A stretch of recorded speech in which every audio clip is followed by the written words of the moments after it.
दुनिया का सबसे इम्पोर्टेंट समुद्री रास्ता अब जंग का मैदान बन चुका है। अमेरिका और ईरान के बीच ऐसी तकरार हुई है जिससे पूरी दुनिया की इकोनॉमी हिल सकती है।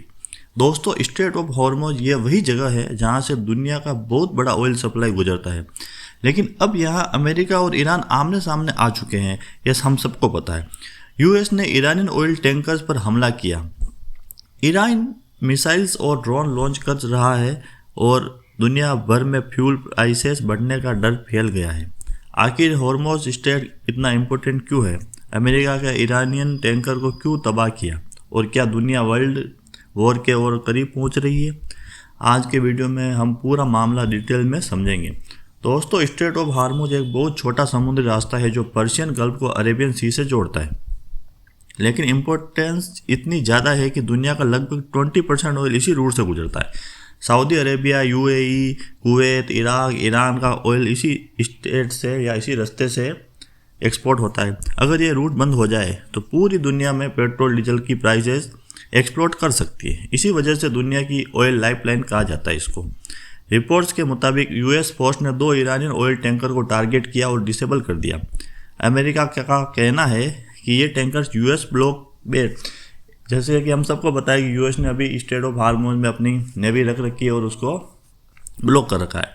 तो उसने बोला कि ईरान ने इसको तोड़ने की कोशिश करी। सिर्फ इतना ही नहीं, यूएस नेवी के शिप्स पर एलिजिडली अटैक की कोशिश भी हुई। उसके जवाब में अमेरिका ने ईरानियन मिलिट्री फैसिलिटीज़ पर स्ट्राइक की। यूएस सेक्रेटरी मार्को रूबियो ने वार्निंग देते हुए कहा, जो अमेरिकन को थ्रेटन करेगा उसे उड़ा दिया जाएगा। यानी सिचुएशन बहुत अग्रेसिव हो चुकी है। ईरान ने अमेरिका का एक्शन को हॉस्टिलाइज अटैक बताया है। ईरान का कहना है जब भी डिप्लोमेसी की बात होती है अमेरिका मिलिट्री एक्शन शुरू कर देता है। ईरान ने स्ट्रेट ऑफ हॉर्मुज़ पर अपना कंट्रोल और टाइट कर दिया है। रिपोर्ट्स के हिसाब से ईरान ने एक नई अथॉरिटी बनाई है जो शिप्स को परमिशन देगी और टैक्सेस कलेक्ट करेगी। यानी ईरान प्रैक्टिकली दुनिया का सबसे इम्पोर्टेंट ट्रेड रूट को कंट्रोल करना चाहता है और इसी बात ने अमेरिका और वेस्टर्न कंट्रीज़ की टेंशन और बढ़ा दी है। यूएई पर मिसाइल अटैक भी हुआ है। इसी बीच में यूएई ने भी क्लेम किया है कि ईरान का बैलिस्टिक मिसाइल और ड्रोन लॉन्च किए हैं। एयर डिफेंस सिस्टम में उन्होंने इंटरसेप्ट करने की कोशिश की। कुछ लोग इंजर्ड भी हुए हैं। यानी अभी एक कॉन्फ्लिक्ट सिर्फ अमेरिकन या ईरान तक लिमिटेड नहीं रहा, पूरे गल्फ रीजन में इनस्टेबिलिटी फैल रही है।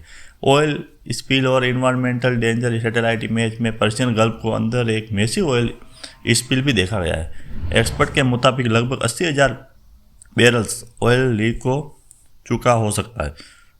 अगर सिचुएशन और ख़राब हुई तो यूएई, कतर और सऊदी अरेबिया का कोस्टल एरियाज तक इम्पैक्ट पहुंच सकता है। यह सिर्फ मिलिट्री क्राइसिस नहीं बल्कि इन्वायरमेंटल डिजास्टर भी बन सकता है। दुनिया पर क्या इफेक्ट पड़ेगा? अगर स्ट्रेट ऑफ हॉर्मुज़ प्रॉपरली बंद हो गया, ऑयल प्राइस स्काई रॉकेट कर सकते हैं, पेट्रोल डीजल महंगा हो जाएगा, ग्लोबल इन्फ्लेशन बढ़ सकता है, शेयर मार्केट क्रैश हो सकता है। इंडिया जैसे कंट्रीज में भी हैवीली इम्पैक्ट होंगी क्योंकि भारत में अपना बहुत सा ऑयल गल्फ कंट्रीज से इंपोर्ट करता है। यानी ये सिर्फ मिडल ईस्ट की प्रॉब्लम नहीं है, पूरी दुनिया की प्रॉब्लम बन सकती है। अब सबसे बड़ा सवाल ये है कि क्या अमेरिका और ईरान के बीच फुल स्केल वॉर होने वाला है या फिर डिप्लोमेसी सिचुएशन को संभाल लेगी? अब इंडिया में भी गैस की टंकियों में लाइन अपन देख ही रहे, तो प्रॉब्लम तो ये बहुत बड़े लेवल की है और पता नहीं अब कब खत्म होगी। तो आपको क्या लगता है, क्या स्ट्रेट ऑफ हॉर्मुज़ का क्राइसिस दुनिया का इकोनॉमिक डिजास्टर की तरफ ले जा सकता है? कमेंट करके ज़रूर बताएं और अगर वीडियो पसंद आए तो लाइक, शेयर और सब्सक्राइब जरूर करें।